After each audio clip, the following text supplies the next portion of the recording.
Team 8 and a projected $1 billion shortfall in state funding for Medicaid. The Family and Social Services Administration presented the staggering numbers to the State Budget Committee this morning. Team 8's Cody Fisher is breaking down how we got here.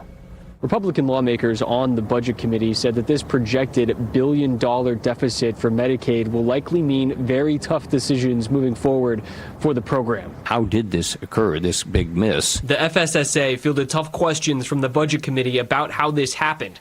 They explained their previous forecast in April was not using the most up-to-date data. At the same time, there was an increase in the number of people using and enrolling in Medicaid. All of that together actually, prompted this challenge. The FSSA broke down things they're doing right now to prevent miscalculations from happening again. Monitoring really on a monthly basis at a very detailed level around enrollment and expenditures, utilization, so that we can see very close to real time what might be driving increases in cost and respond appropriately. So I guess I have to assume that those careful and important measures have not been employed up until now.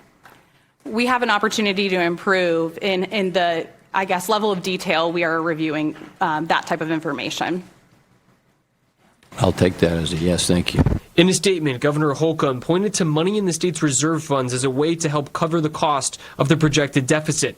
The Medicaid forecast reveals there is work to be done. We have begun a deep dive to understand the factors driving the spending increases and what is causing the unanticipated growth. In the meantime, we will be able to mitigate the fiscal impact while continuing to deliver needed services thanks to a healthy reserve.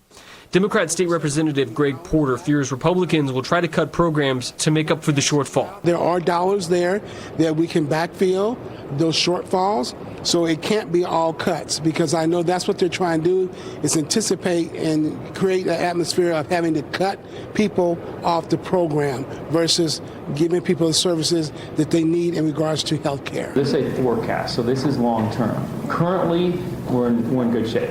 It's just, fortunately, we have a year before the next budget to work on this. How do you account for such a remarkable shift? As lawmakers on the Budget Committee came to terms with the projected Medicaid budget, there was a consistent message to the FSSA about the future. It can't happen again. Reporting at the State House, Cody Fisher, Wish TV, Team 8.